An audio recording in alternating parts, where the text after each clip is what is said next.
everyone, and welcome to Read This Now, the weekly webcast where Brad, Gustafson, and I usually share two books that we love and we think you should read right now. But this week, we're doing something a little different. Brad, how many books are we sharing this week? This is the best of 2022. So Jen's got 5. I've got 5. If my math is right, that is 10 books that you should read from 2022. That's a lot of numbers. Right. Now, folks, you may notice that Brad's audio and his video are not lining up. Your eyes do not deceive you. Brad is out in the wilderness during a blizzard in his cabin. And so he has already switched to audio only. Thank you, friend. Absolutely. Anything to make this show happen, even if it's mid-blizzard, right, Jen? That's right. And listen, it doesn't really matter because we're going to be, in order to share our sort of 5 each, total of 10 favorite books that we book talked in 2022 and maybe a couple of other surprises, we're actually going to switch to a presentation, which I'm going to do right now. So you won't have to worry about seeing us at all. How about that? I'm so excited. Okay, so, like a lot of people here at Read This Now, we're reflecting on our year of reading. And I thought I would start, Brad, by sharing some of our data from the year. You're a data nerd just like I am, aren't you? I think I'm an everything nerd, and I can't wait to see just kind of where the numbers landed with what we've talked about this year and shared.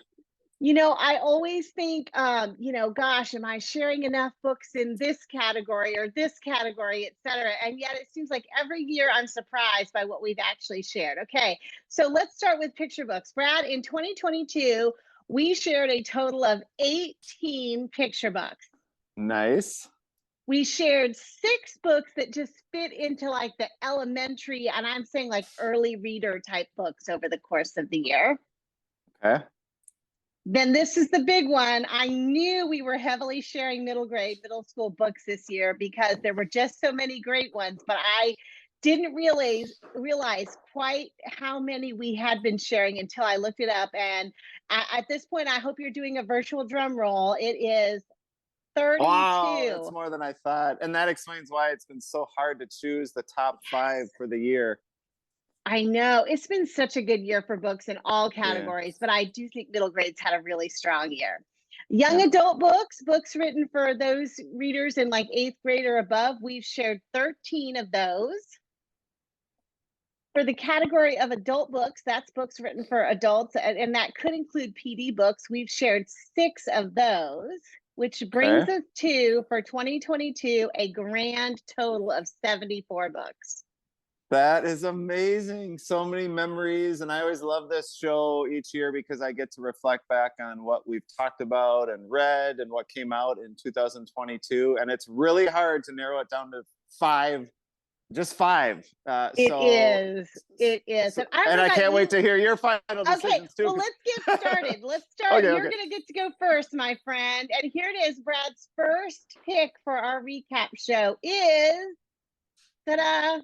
Yes, and I still remember the show where I feel like you book talked this first and maybe recommended it to me, and then I read it and just fell in love with it. And I don't know if I'm making this up, but I feel like you told me it was instantly timeless. Yeah. And then I was reading online and someone called it an instant classic, and I could not agree more. So if you haven't read this one yet, The Ogress and the Orphans by Kelly Barnhill, highly recommend you read it now. It's one of my 5 favorite from 2022. It's so good. I think this book's going to have a lot of stickers on it come January. Yeah. I truly believe that.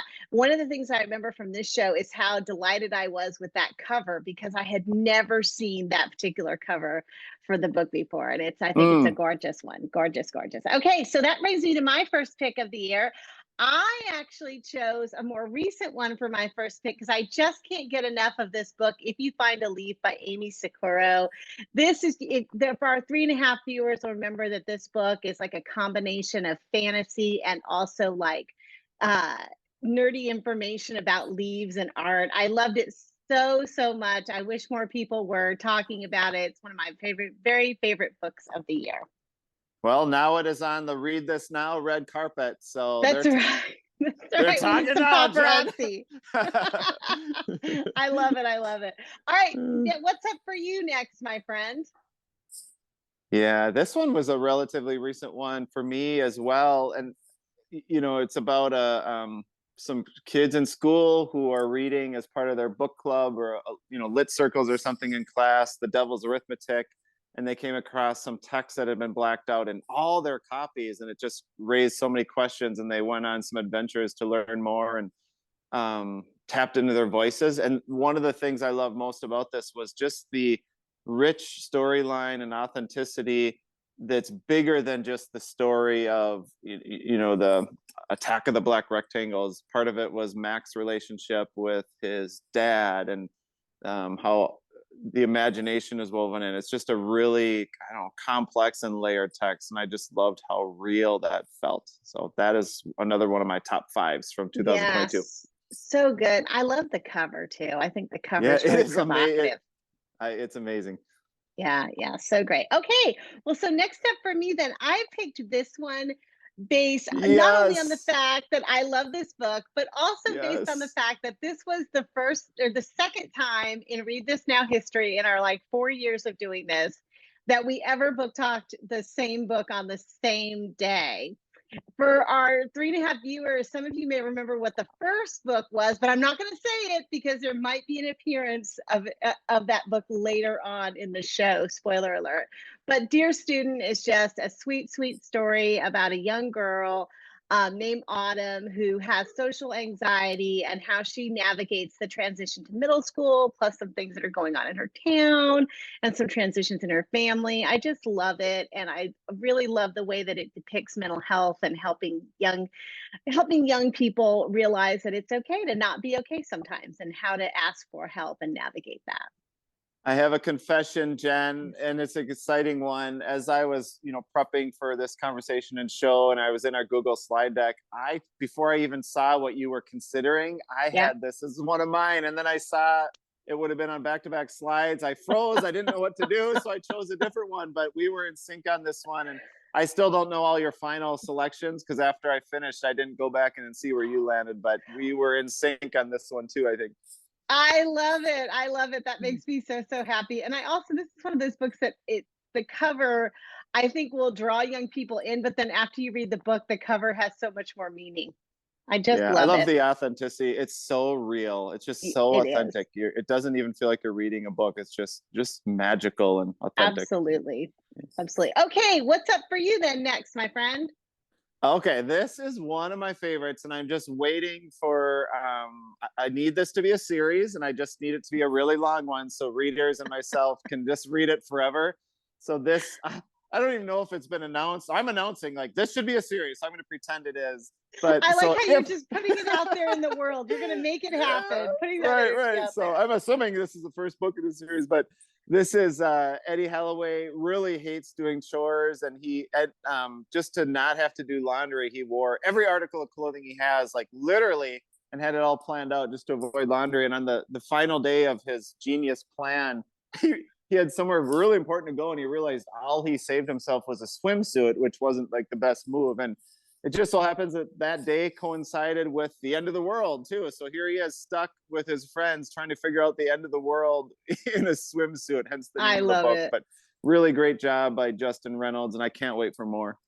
I think, talk about authentic. I mean, that's the kind of goofy plan I would have made at that age. You know what I mean? That's really the type of things kids would do. Yeah, I actually was thinking about that today. I'm like, I could see myself as a middle schooler, maybe even as an adult, just thinking of crazy, funny plans that other people are like, are you kidding me? Absolutely. Yay! I'm so glad you shared that one. Well, the next book I wanted to share, I couldn't help but share this book because it's one of my very favorites of the whole year. It's a young adult novel about two kids who are navigating a world that really isn't set up to love or accept them, and also a lot of family trauma. This book is so beautifully done, and I had to toss it up here because since I book talked it way back at the beginning of the year, it has gone on to win the National Book Award, which is really, really exciting. I believe, and somebody can correct me on this in our comments on YouTube if you would like, but I believe Sabaa Tahir may be the very first Muslim American to win the National Book Award for young adult literature, for young people's literature. So such a beautiful book. I wish everybody would read it. It's so gorgeous. There's also a slight like sort of fantasy element to it that's really makes it special. So amazing. I'm sitting here wondering, like, I feel like I try to read all the books you recommend, and especially the ones you say, Brad, you should read this. And I'm also like, why am I getting behind? Why does it feel like there's more I need to read? And it's because we've talked about 70 plus books. And thanks for bringing these back, Jen, just so we can remember them and I feel the same way. I mean, I can't wait. One of these days, they're gonna invent something where we can have more hours in the day while also feeling totally rested and not overwhelmed. And I can't wait for that day so that I can just keep reading all the books that you recommend. Speaking of which, what's your next one?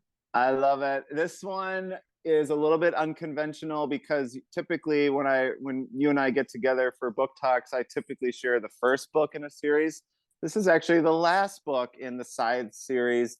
And I just thought I'm sharing this one because it reintroduced me and just was another reminder of why I love reading so much, and that feeling that we want to try to introduce and protect and nurture with readers. So the Sides trilogy was done, and then this bonus fourth book came out, and it just felt like just what my reader heart needed. So a collection of stories to keep it going, and I've just one of my favorite series, and it's felt so good. So I'm just sharing that more based on a feeling and loving reading and how much that series has meant to me. So I would suggest you start with the first book, though, people, if you haven't read the series by Neil Shusterman. Don't start with this one.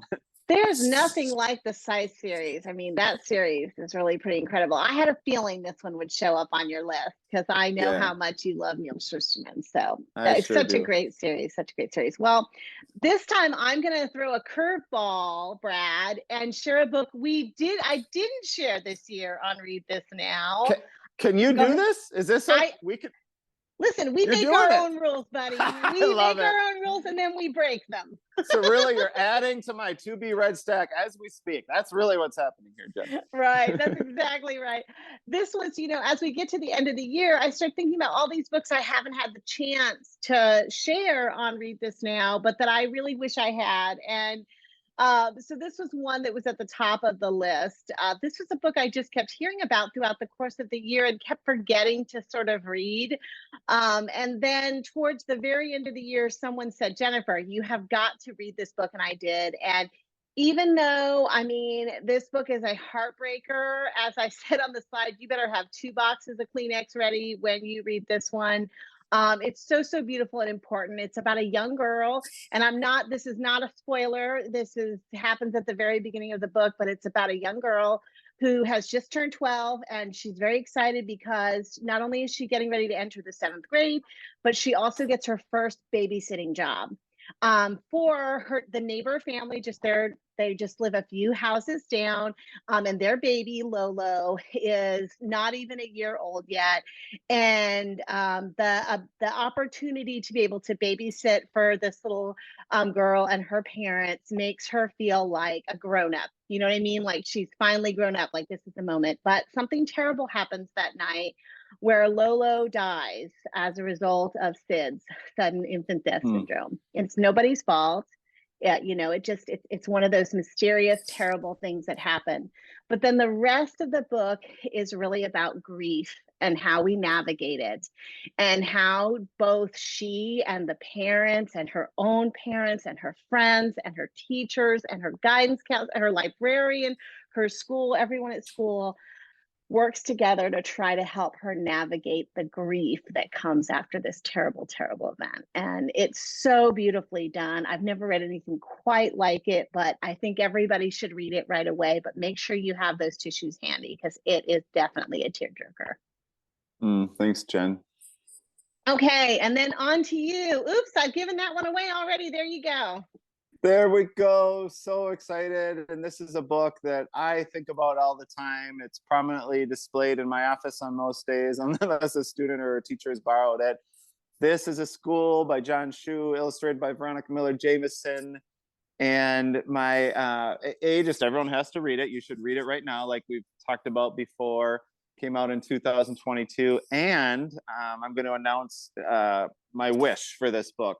Okay. This book is so lovable and magical, and just a portrait of the amazing humanity and togetherness in a school. My wish would be that John and Veronica would team up again and take certain pages and stories and characters and make them their own book from this book. So maybe that would be, I don't know, this is a teacher, this is a student, or I don't know what that would look like or sound like, but how magical would it be to hear the stories within the story? I just know how much our students at our school, when I read this as the principal read aloud one month, how much they loved connecting with the different characters and scenes and traditions, that I want more. I want more. I love it.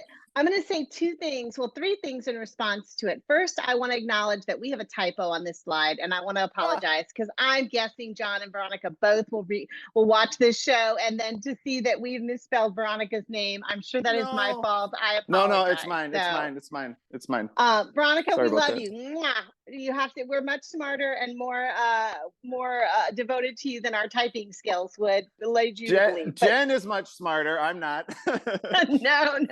So apology. Please accept our apology for that. Second of all, Brad, do you remember that this is actually the first book that you and I ever book talked on the same show spontaneously? That happened. Yes, this was the very first book, and then like not even a month later, Dear Student by Ellie Swartz was the second one. Yeah, that was really cool. And I think it was actually an ARC, an advanced view copy. So it was really kind of uncommon, because usually you and I, we don't always share those right away. So right, we both felt have been compelled. excited about it. Yes, we both felt compelled to do it. And the last thing I'll say is that I don't know this to be true, but I've got the impression whenever I've spoken to John about this book and he talks about the characters, he always has names for them. So I don't know that he's named every character that we see on the book. I don't know if Veronica shares those names, but when John talks about them, they are named. And so you know what, I'm just putting it out there. You know, I feel like your wish for this book, I mean, they're already partway there if the characters have names, right? Right. I mean, I was kind of wanting to just announce it. Like, we're doing this. Like, I'm almost like I'm on John and Veronica's team, but I'm just a fan. Yeah, that's right. Well, John and Veronica, listen, when you decide to make this next book in what sounds like it's going to be a best-selling series, then just remember that Brad and I get to reveal the covers, because we manifested this on our show. I love it, Jen. I love it. We make magic happen. Actually, we just share magic, but it is That's fun, exactly right. That's exactly right. Which is its own kind of magic. So, right. All right. So last but not least, I think this is the last one. I don't think there's one after this. That's correct. This is our last one. I knew it was my last offering, and I intentionally, this was actually the first slide I did. I put it at the end. I wanted to share it because I really wanted this book to stick in the minds of our viewers. This is a beautiful book that sort of, you know, I think could belong in the same book club or literature circle as Attack of the Black Rectangles, because it touches on the idea of who gets to decide what stories are worth telling, who gets to decide what stories are protected, who gets to decide what stories our children get to read, and so on and so forth. About a family in Florida, and really a town in Florida, that's turned upside down after there's an attempt to remove a book from the school. But one of the things I love so much about this book, I mean, it's told in three different parts, three different perspectives and alternating chapters. But one of the things that I love so much about this book is that one of the alternating chapters is actually the chapters and pages from the book that is supposedly being challenged and removed from the school. It's a fictional book, but David Levithan has written part of it so that we can read the book along with the kids and along with the parents. And Brad, I listened to this book on audio, and those chapters are so awesome, because the book that's been challenged is this sort of like swashbuckling adventure story. And the way that those chapters are read and narrated is so compelling. I wanted there to be a real book called The Adventurers. It talk about manifesting. David Levithan, if you're listening, I'm just putting this energy in the world. Please, your next book needs to be The Adventures. I wanted that book to be real so badly. Anyway, it's Answers in the Pages by David Levithan, and I love it. It's one of my very favorite books of the year. I love it. I love it. I am definitely going to get that one. I actually took a screenshot while you were talking just to make sure that I buy that book. It sounds incredible. And you know, one of the things I love about that book too, I'm just going to say this real quick, it's behind me, is that a lot of times, a lot of middle grade books, it feels like this year, even though there were so many wonderful ones, many of them were very long. Like you're talking about like 300 pages plus. Mm-hmm. And no matter how interesting or compelling the book is, for some readers, that just feels a little daunting.